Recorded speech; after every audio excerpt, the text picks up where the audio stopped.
Hello hello, good evening good evening. Support का जो number भेजा नहीं दे रहे, मिलेगा मिलेगा, क्या बात कर रहे हो? सभी रिप्लाई दे रहे।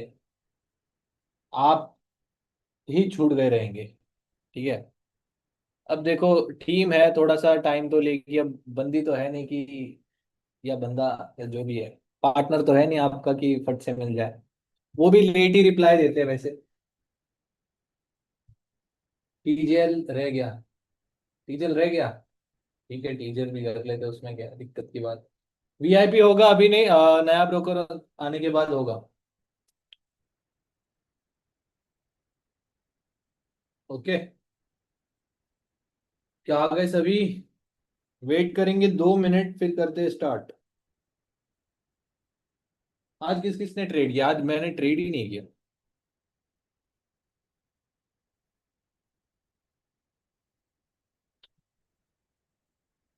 सरप्राइज है, सरप्राइज सरप्राइज। बता दिया तो क्या मजा।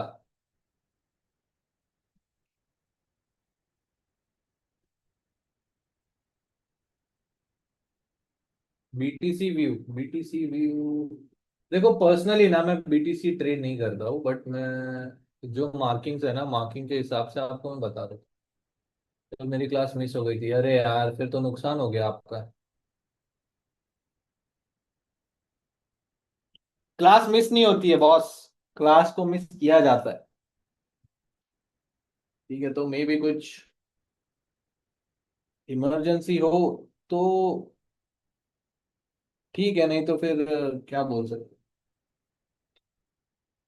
ट्रेड्स नहीं ले रहे अभी, दादा ने मना किया। हाँ, अभी मत करो, क्योंकि देखो, आपको दिखाई दे रहा है बड़े बड़े मस्त अच्छे अच्छे मूव्स आ रहे हैं, बट वो मैनिपुलेटिव मूव्स है। ठीक है, उसमें मत फंसो बस। 4 आवर देखो, ये 1 आवर के डिमांड जोन से उठा है, यहाँ से ऊपर। ठीक है। और ये एक जोन है, ये 4 आवर का एक डिमांड जोन था जो प्ले नहीं हुआ, तो इसको हटा देते हैं अब। ये 1 आवर का जोन है, जहाँ से गोल्ड बाय हुआ है, और 1 आवर में चेंज ऑफ कैरेक्टर भी हो चुका है। ठीक है। ओके, चलेगा। ठीक है गाइस, तो करते हैं फिर स्टार्ट अभी। अच्छा, ठीक है, कोई बात नहीं। टीम को एक बार मैसेज कर दो, मिस हो गया तो। ठीक है, आज बहुत ही इंपॉर्टेंट लेक्चर है, कंफर्मेशन का लेक्चर हम सीखने वाले हैं। एंड सभी लोग इसको अच्छे से सुनना, समझना और नोट्स बना लेना। ठीक है। हैंड रिटन नोट्स आज मस्ट है। पीटीसी क्यों नहीं ट्रेड करते? पीटीसी ट्रेड करने में मजा नहीं आता मेरे को। बस मजा नहीं आता, इसीलिए नहीं करता हूँ। ठीक है, नो डाउट उसमें पैसा बनता है, बट वो, अगर मैं 5 लेवल निकालता हूँ तो उसमें से 1 या 2 लेवल प्ले होता है, तो जिसमें एक्यूरेसी कम है, तो उसमें क्यों अपना पैसा लगाऊं मैं? है ना? आपको 5 लेवल बीटीसी में मिले, 5 लेवल गोल्ड में मिले, 5 में से 4 गोल्ड में चल रहा है, बीटीसी में 2 चल रहा है। क्यों मैं अपनी प्रोबेबिलिटी खराब करूं? क्यों अपना पैसा मैं, जहां पर मुझे पता है कि 3 लेवल्स नहीं चल सकते, उसमें मैं क्यों लगाऊं पैसा? ठीक है, बस मेरी सोच यही है, बाकी कुछ रीजन नहीं है।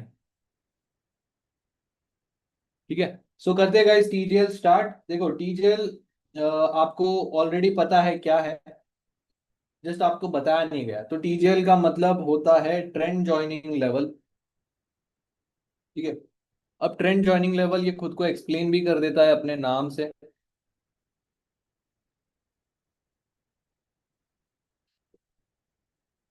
इसका मतलब होता है कि मार्केट में चाहे बुलिश स्ट्रक्चर हो या मार्केट में बेरिश स्ट्रक्चर हो।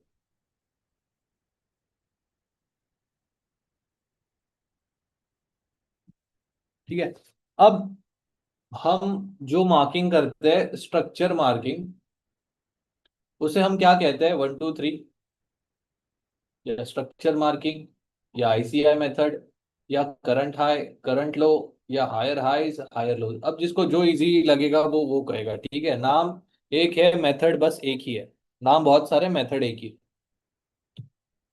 अब मार्केट में ये जो 1 2 3 है, इस लो के नीचे जब क्लोजिंग आती है तब क्या हो जाता है, चेंज ऑफ कैरेक्टर। सो इतना पार्ट हम चेंज ऑफ कैरेक्टर का मार्क करते हैं। यहाँ पर भी चेंज ऑफ कैरेक्टर का पार्ट मार्क करेंगे, और यहाँ पर भी। ठीक है, ये जो बॉक्स बना है, चेंज ऑफ कैरेक्टर हुआ है यहाँ पर। अब चेंज ऑफ कैरेक्टर जस्ट एक स्टेप तक ही होता है।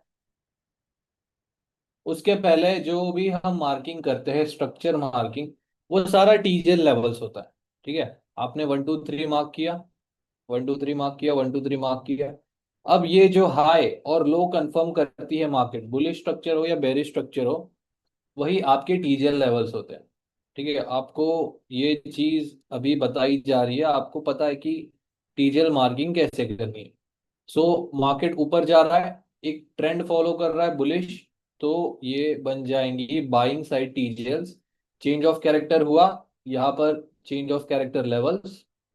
दोबारा जब मार्केट डाउन साइड डायरेक्शन को जब फॉलो करेगा, ये बन जाएंगे सेलिंग साइड टीजीएल लेवल्स। ठीक है, फिर इसको कंटिन्यू करना है, बस यही है ट्रेंड जॉइनिंग लेवल। अब ट्रेंड जॉइनिंग लेवल आप लोगों को मार्क कैसे करना है। ठीक है, अब मैं कोई भी टाइम फ्रेम में आ जाता हूँ।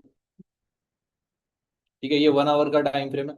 अब यहाँ पर ध्यान से देखो, लेफ्ट टू राइट मुझे जितना दिखाई दे रहा है मैं उतना मार्किंग करूंगा। ठीक है, कुछ स्पेसिफिक डेट डेट टाइम कुछ नहीं होता। ये रहा 1 2, 1 2। ठीक है, दोबारा 1 2, 1 2। ठीक है, चेंज ऑफ कैरेक्टर हुआ, 2 कैंडल रिट्रेसमेंट, 1 2 3।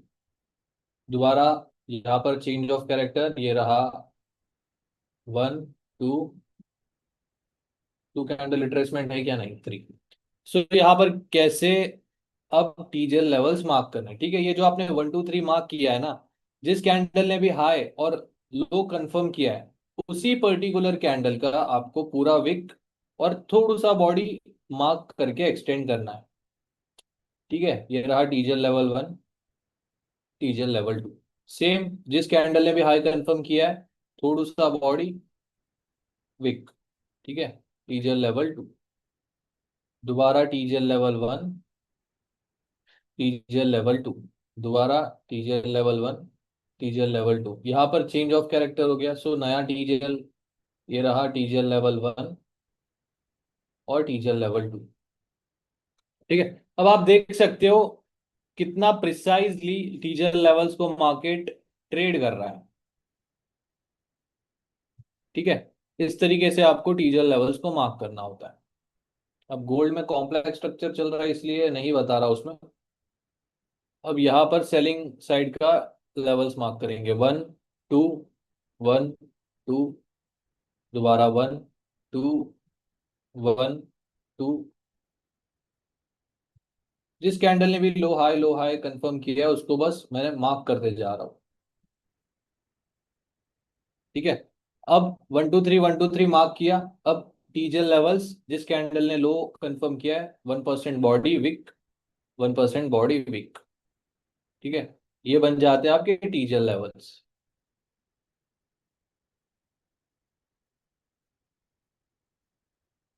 ठीक है, बस इसी तरीके से आपको लेवल्स मार्क करना है। क्या सभी को क्लियर है ट्रेंड ज्वाइनिंग लेवल क्या होता है। अब इसमें इससे ज्यादा कुछ नहीं है सीखने जैसा। बस इसमें बस एक है कि मार्क हाई और लो करना है, और 1 2 3 मार्किंग करनी है। ठीक है, क्लियर है गाइस, चैट में बता दीजिए मुझे।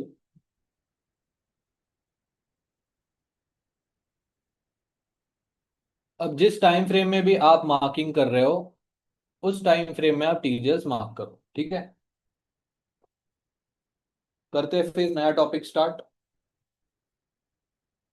इसमें कितनी प्रोबेबिलिटी है प्ले होने की, देखो दो लेवल्स निकल के आती है, या तो पहली होगी या तो दूसरी। अगर दोनों भी नहीं होता तो चेंज ऑफ कैरेक्टर होता है। सो हमारे पास एंडलेस पॉसिबिलिटीज है कि हमें कहीं ना कहीं ट्रेड तो मिल ही जाएगा। ठीक है, प्रोबेबिलिटी अगर आप पूछो तो आप जितने भी टाइम से लाइव स्ट्रीम देख रहे हो, वही हमारी प्रोबेबिलिटी या एक्यूरेसी आप बोल सकते हो। Time frame for the best marking, 1 hour time frame. King है किंग, ठीक है, बादशाह है बादशाह। 1 आवर टाइम फ्रेम सभी का। बैक टेस्ट करके देखो बस, नहीं तो बस एक हफ्ता ना कुछ मत करो, 1 आवर ही ट्रेड करो, आपको रिजल्ट्स ऑटोमेटिकली समझ में आ जाए। ठीक है, पर्सनली मैं 1 आवर ही ट्रेड करता हूँ ज्यादा करके, और 15 मिनट बस। इसके ना ऊपर जाता हूँ मैं, ना नीचे जाता हूँ। सो गाइस करते हैं स्टार्ट। आज का जो हम टॉपिक सीखेंगे वो है स्मार्ट मनी कॉन्सेप्ट पार्ट 1।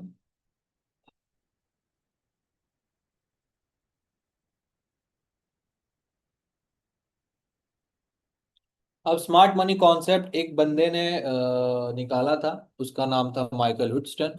और अगर आपको इस बंदे के बारे में नहीं पता तो इसने ही आईसीटी स्ट्रैटेजी निकाली है या आईसीटी एल्गोरिज्म निकाला है। ठीक है, अब वो आईसीटी ट्रेड करता है। अब हम आईसीटी तो नहीं सीखने वाले, बट आपको थोड़ी बहुत जानकारी होनी चाहिए। उस बंदे ने ऐसा निकाला है ना आईसीटी, ऐसी स्ट्रैटेजी है ना ये, कि आपको सबसे पहले एबीसीडी सीखनी पड़ेगी, जो है स्मार्ट मनी कॉन्सेप्ट। देन आप उसको इसमें अप्लाई कर सकते हो। ठीक है, अब वो अपने हिसाब से बनाया तो उसके लिए वो अच्छे से काम करेगा या उसके फेवर में उसको अच्छे से समझ में आएगा, ये सारी चीजें। बट ये जो स्मार्ट मनी कॉन्सेप्ट है गाइस, ये उसने एक्स्ट्रा कंफर्मेशंस के लिए निकाल के रखा है, या मार्केट जो भी फुटप्रिंट्स छोड़ के जाता है ना पीछे, या ट्रेल छोड़ के जाता है, वो स्मार्ट मनी कॉन्सेप्ट में आपको देखने मिलेगा। अब इसमें बहुत सी चीजें आती है। सबसे पहले तो आज हम बस सप्लाई और डिमांड ही सीखने वाले हैं। ठीक है, अब कोई भी स्ट्रैटेजी में अगर आप स्मार्ट मनी कॉन्सेप्ट यूज करोगे ना, जैसे पैटर्न ट्रेडिंग हो गया, ब्रेकआउट हो गया, या हमारी स्ट्रैटेजी हो गई, प्राइस एक्शन हो गया, कुछ भी ट्रेड करो, उसमें अगर एसएमसी ऐड करोगे तो वो आपके स्ट्रैटेजी का 10% और एक्स्ट्रा बूस्ट कर सकता है। ठीक है, 100% करेगा क्या, नहीं, बस 10%, या बस 10% ही, इससे ज्यादा कुछ नहीं। ठीक है, अब मान लो हम, हमारी जो स्ट्रैटेजी है 70% अगर एक्यूरेसी देती है, तो स्मार्ट मनी यूज करेंगे तो 10% और एक्यूरेसी बढ़ा लो। ये जस्ट हम लोग एक्स्ट्रा कंफर्मेशन के लिए यूज करते हैं। ठीक है, एसएमसी हम सिर्फ एक्स्ट्रा कंफर्मेशन के लिए यूज करेंगे, इसको हमें ट्रेड नहीं करना है डायरेक्टली, इसको जस्ट हम इनडायरेक्टली ट्रेड करेंगे हमारे पर्सनल लेवल के साथ। अब हमारे पर्सनल कौन कौन से लेवल्स है, या तो टीजीएल हो गया, चेंज ऑफ कैरेक्टर हो गया, या 5 वेव्स हो गया। ठीक है, 5 वेव्स का भी एक मैं छोटा सा रिकैप ले लेता हूँ। सॉरी। अब जो 5 वेव्स है, इसे इंटरनल और एक्सटर्नल स्ट्रक्चर के नाम से भी जाना जाता है। ठीक है, अब जिसको इजी लगता है वो 5 वेव्स ही बोलता है, ये इंटरनल एक्सटर्नल बोलने में तो बहुत टाइम लग जाता है। सो 5 वेव्स क्या चीज है? 5 वेव्स देखो, एक चेंज ऑफ कैरेक्टर जो मेथड था, उस मेथड का ये दूसरा भाई है। ठीक है, ये उसका एक ऑल्टरनेट है। अगर आपके पास नॉर्मल चेंज ऑफ कैरेक्टर नहीं होता है तो आप 5 वेव्स यूज कर सकते हो। ठीक है, अब दोनों भी यूज कर सकते हो, बट जैसे मैंने आपको लास्ट टाइम बताया था, 5th लेक्चर में, एक स्ट्रक्चर में एक हाई, एक लो, एक रिट्रेसमेंट, तो एक ही चेंज ऑफ कैरेक्टर भी होगा। ठीक है, स्ट्रक्चर में एक ही चीज एक बार होती है, वो उसको कंफर्म करता है, उसके बाद चाहे वो कितने भी बार बनने दो, उसका इज्जत नहीं है। ठीक है, अब ये एक बुलिश स्ट्रक्चर है। बुलिश स्ट्रक्चर में लेवल 2 और लेवल 3, और सेम बेरिश में भी रहेगा। अब लेवल 2 के नीचे या ऊपर जब क्लोजिंग आती है, तब हमारे पास नॉर्मल चेंज ऑफ कैरेक्टर हो जाता है, राइट। अब मार्केट ना कभी कभी रेंज करता है, जैसे अब गोल्ड में डेली टाइम फ्रेम में चल रहा है ना, प्रॉपरली मार्केट लेवल 3 के ऊपर क्लोजिंग दे रहा है, जिससे नया स्ट्रक्चर बना दे, या लेवल 2 के नीचे क्लोजिंग दे रहा है, जिससे चेंज ऑफ कैरेक्टर कंफर्म कर दे। अब मार्केट ना लेवल 2 और 3 के बीच में ही ऐसे रेंज करना स्टार्ट कर देगा। तो अगर इस रेंज में आपके पास with two candle retracement, selling side 5 waves बनती है या स्ट्रक्चर बनता है, तो लेवल 3 और लेवल 4 आपके चेंज ऑफ कैरेक्टर लेवल्स बन जाएंगे। ठीक है, सेम बेयर स्ट्रक्चर में भी होगा, ये लेवल 3 और level 4 change of character levels बन जाएंगे। पुराना जो स्ट्रक्चर था वो इनवैलिड हो जाएगा, मतलब ये लेवल 2 और लेवल 1 जो भी आपने मार्क किया था वो इनवैलिड। सेम यहाँ पर भी। अब यहाँ से आप लोगों ने स्ट्रक्चर मार्किंग स्टार्ट करनी है। ठीक है, सो ये था 5 वेव्स चेंज ऑफ कैरेक्टर। अब जिस टाइम फ्रेम में मार्किंग करोगे स्ट्रक्चर मार्किंग, उसी सेम टाइम फ्रेम में 5 वेव्स मार्क करना है। देखो 5 वेव्स अपोजिट साइड में बनेगा। बुलिश स्ट्रक्चर में बेरिश मार्क होगा, बेरिश स्ट्रक्चर में बुलिश मार्क होगा। अगर बुलिश स्ट्रक्चर है उसी के अंदर 5 वेव्स मार्क कर रहे हो तो वो गलत है। ठीक है, इनवैलिड माना जाएगा। चलो यहाँ तक तो क्लियर है सभी को। अब डिमांड और सप्लाई क्या होता है, देखो बेसिक सा फंडा है। मुझे पता है बहुत से लोगों को पता है, बट फिर भी मैं बता देता हूँ। किसी भी चीज का अगर, प्रोडक्ट का अगर डिमांड बढ़ जाता है, सप्लाई या स्टॉक कम हो जाता है, तो अल्टीमेटली क्या होता है कि उस चीज का जो वैल्यू है या प्राइस है वो बढ़ जाता है। अगर किसी चीज का डिमांड कम हो गया, सप्लाई ज्यादा हो गया, तो उसका जो वैल्यू है वो कम हो जाता है या प्राइस कम हो जाता है। ठीक है, तो बस इतना सा ही है बेसिक सा फंडा डिमांड और सप्लाई का। बट हमारे फॉरेक्स या हमारी ट्रेडिंग में ये कैसे काम आएगा, तो मैं आपको एक चीज, चीज नहीं, पहले आपको मैं यहाँ पर एग्जांपल्स दिखा देता हूँ जिससे आपको कंडीशन समझने में आसानी होती है।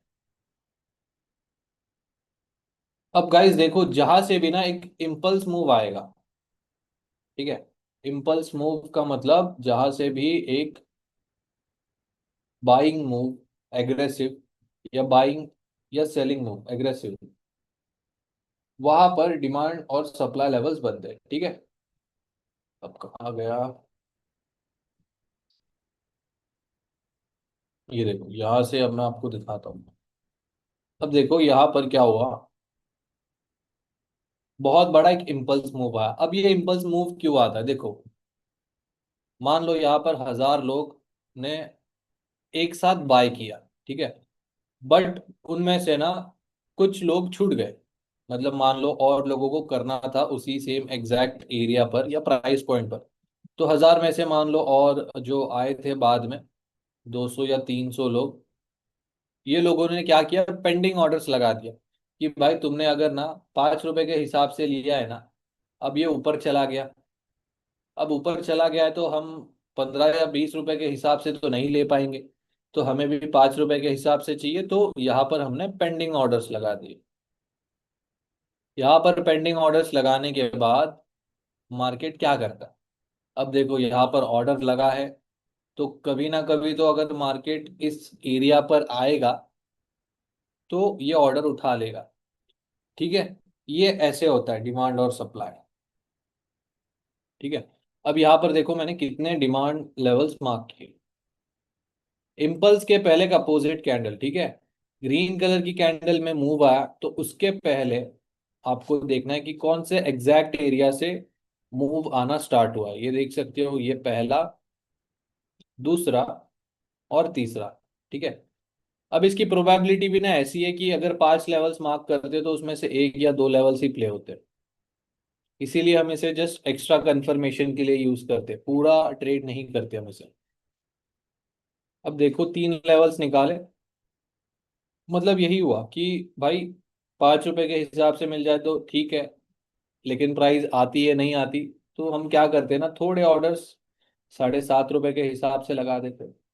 चलो 7.5 पे भी नहीं आते, चलो भाई 10 रुपए पे दे दे, इससे ज्यादा मैं नहीं खरीद पाऊंगा। ठीक है, सो ये देखो 3 लेवल्स मार्क किए, तीन में से कितने लेवल्स प्ले हुए, एक लेवल प्ले हुआ, यहाँ पर दूसरा लेवल प्ले हुआ। ठीक है, ये ये भी प्ले हो गया।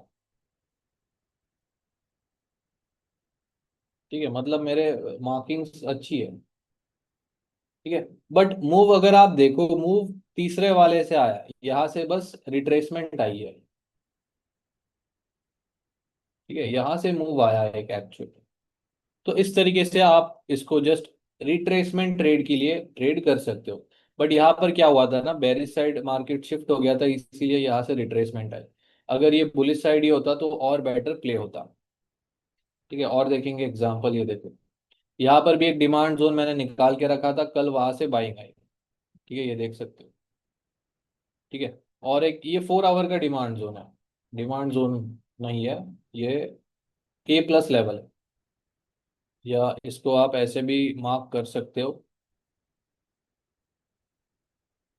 1 2 3 4 5। ठीक है, 5 लेवल्स। ये रहा 4th लेवल। इम्पल्स के पहले का अपोजिट कलर कैंडल। ठीक है, अब ये लेवल इतना परफेक्टली क्यों प्ले आउट हुआ है? यहाँ पर 4 आवर का डिमांड जोन भी है, और 4 आवर का 5 वेव्स का लेवल 4 लेवल भी है। ठीक है, जब दो लेवल एक साथ अलाइन या कंबाइन होते हैं तो वो हाई प्रोबेबिलिटी सेटअप बनता है। ठीक है, हाई प्रोबेबिलिटी सेटअप कैसे बनता है? जब दो से ज्यादा कंफर्मेशंस या कॉन्फ्लुएंसेस वहां पर हो। कॉन्फ्लुएंसेस का मतलब, अगर एक या दो, एक से ज्यादा टाइम फ्रेम्स एक ही प्राइस पर, एक ही लेवल पर निकल के आते हैं बाय या सेल, जो वो हाई प्रोबेबिलिटी सेटअप। ठीक है, अगर हमारी भाषा में बोले तो A+। अब देखते हैं कंडीशंस। ये तो एग्जांपल्स हो गए। ठीक है, सप्लाई का रह गया ना, सप्लाई का भी देखते हैं। थोड़ा सा ना खिचड़ी है मेरे मार्किंग्स में, बट मैं फिर भी आपको समझा देता हूँ। ये देखो, ये एक सप्लाई जोन है। सप्लाई जोन मतलब देखो, जहां से भी एक बड़ा सेलिंग का मूव आया है ना, वो आपका एक सप्लाई जोन। ठीक है, ये देखो यहाँ से एक सेलिंग का मूव स्टार्ट हुआ है, तो इम्पल्स के पहले, ठीक है, ये सारी रेड कैंडल्स उसके पहले ग्रीन कैंडल मार्क करके एक्सटेंड कर दो। ठीक है, ये एक सप्लाई जोन है। देन उसके बाद ये एक सप्लाई जोन है। ठीक है, और भी है, ये देख सकते हो, ये एक और सप्लाई जोन था। पूरा इम्पल्स आया, रेड कैंडल्स, उसके पहले ग्रीन कैंडल सप्लाई, यहाँ से मार्क करके एक्सटेंड किया, यहाँ पर टैप और सेल। ठीक है, यहाँ पर भी देख सकते हो, एक बड़ा सेलिंग का मूव है, उसके पहले ग्रीन कैंडल, यहाँ से सेलिंग। ठीक है, अब देखते हैं कंडीशंस कि भाई इसको कैसे आइडेंटिफाई करना है, कैसे मार्क करना है, कौन से टाइम फ्रेम में देखना है।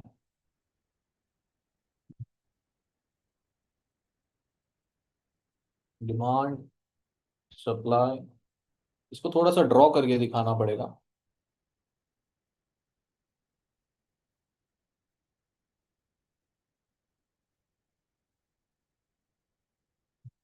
अब गाइस, जो रेड कलर की कैंडल होगी वो आपका बाय जोन होगा या डिमांड जोन होगा, और जो ग्रीन कलर की कैंडल है वो सप्लाई होगा। ठीक है, जो भी आप TJL levels, change of character levels या 5 वेव लेवल मार्क करते हो, वो सिर्फ हम विक्स मार्क करते हैं। डिमांड सप्लाई में हम पूरी पूरी नहीं, कैंडल मार्क करते हैं। सो रेड कैंडल कैसे मार्क करेंगे? ओपन से लेकर लो तक। ठीक है, रेड कैंडल ऐसे मार्क करना है। ग्रीन कैंडल आपको ओपन से लेकर हाई तक मार्क करना है। ठीक है, सप्लाई मतलब सेल, डिमांड मतलब bye candle. So first condition रहेगा वही, mark opposite colour candle before impulse move. ठीक है, मतलब इम्पल्स के पहले जो भी अपोजिट कलर की कैंडल रहेगी, वो एज अ डिमांड या सप्लाई मार्क करना है आपको। दूसरा रहेगा टाइम फ्रेम। टाइम फ्रेम रहेगा इसका 1 hour, 4 hour and daily time frame. Then third condition रहेगा, ऑप्शनल है ये पूरा टोटली, अगर आप चाहो तो कर सकते हो, नहीं चाहो तो वो भी चलेगा, कि मार्क या combine TJL levels with demand and supply. ठीक है, ये रहेंगी इसकी कंडीशंस। मैं दोबारा रिपीट कर देता हूँ। फर्स्ट कंडीशन है अपोजिट के पहले जो भी कैंडल है उसको मार्क करो as a demand supply. Time frame रहेगा 1 आवर, 4 आवर एंड डेली।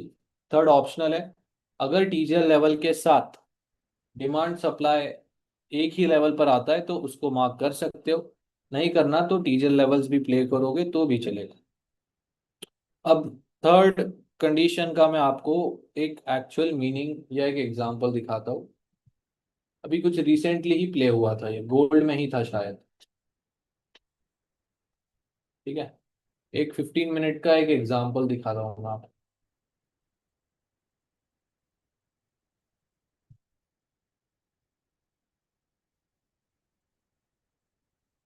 कहाँ पर है?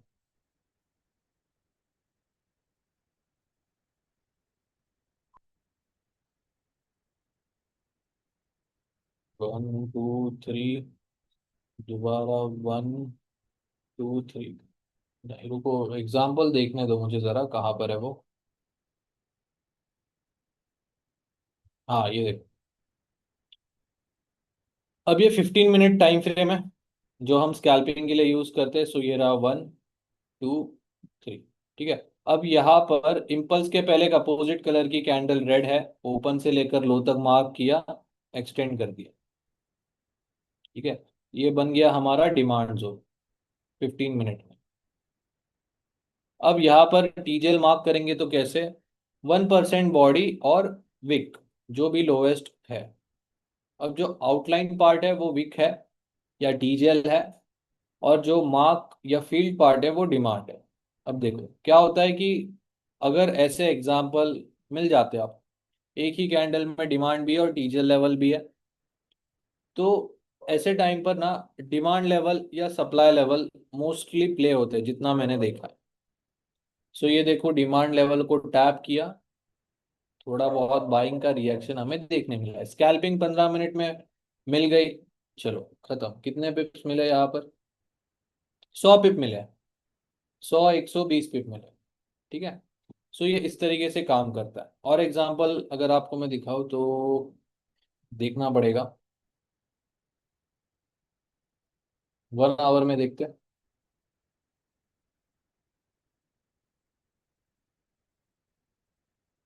नहीं, अभी अभी देखा था मैंने कहीं तो 15 मिनट में ही था। ठीक है चलो, अब जब मिल जाएगा ना तब बताता हूँ, अभी टाइम वेस्ट नहीं करेंगे।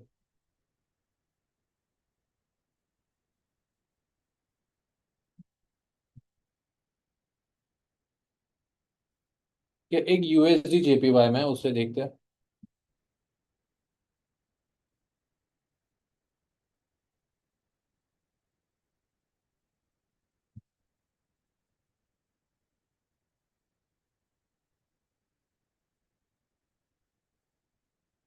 हाँ ठीक है, ये देखो यहाँ पर स्ट्रक्चर अब मार्किंग अगर करेंगे, सो ये रहा 1, ये रहा 2 एंड यहाँ पर 3। ठीक है, अब इतना जो पार्ट है ये बन जाएगा हमारा टीजल लेवल। सही है, 1% बॉडी और पूरी वीक। और यहाँ पर जब डिमांड मार्क करेंगे ओपन से लेकर लो तक, ये मार्क कर दिया। ठीक है, अब ये दोनों एक ही जगह पर एक साथ अलाइन हो रहे हैं। अब आप देखो मार्केट ने क्या किया, डिमांड लेवल को टैप किया और यहाँ से ऊपर, बट टीजल लेवल को टैप नहीं किया।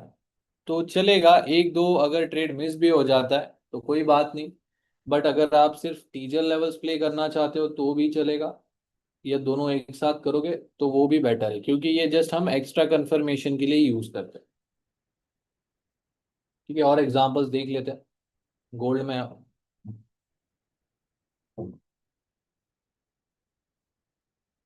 रिसेंटली तो नहीं है कुछ, यही थे जो मैंने आपको दिखाए 1 आवर टाइम फ्रेम में। ये देखो, इम्पल्स के पहले अपोजिट कलर कैंडल मार्क किया, ये यहाँ से प्ले हुआ। ठीक है, ये भी थोड़ा बहुत देखे गया है पिप्स, बट इसको प्ले नहीं किया गया है। ये तो सारे पेंडिंग टीजल लेवल्स है। और पीछे अगर देखें तो ये तो मैंने आपको दिखा दिया।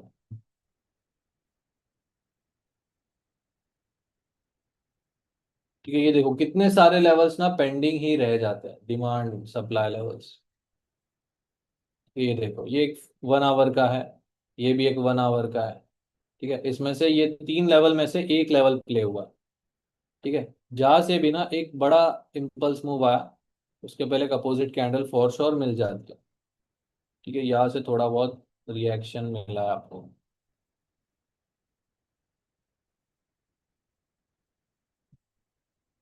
ठीक है, यहाँ तक क्लियर है गाइस? मुझे चैट में बता दीजिए डिमांड और सप्लाई। ये पूरा ऑप्शनल टॉपिक है, आप चाहो तो इसको प्ले कर सकते हो, नहीं तो छोड़ भी सकते हो। ठीक है, ये हमारी स्ट्रैटेजी का बस छोटू सा पार्ट है।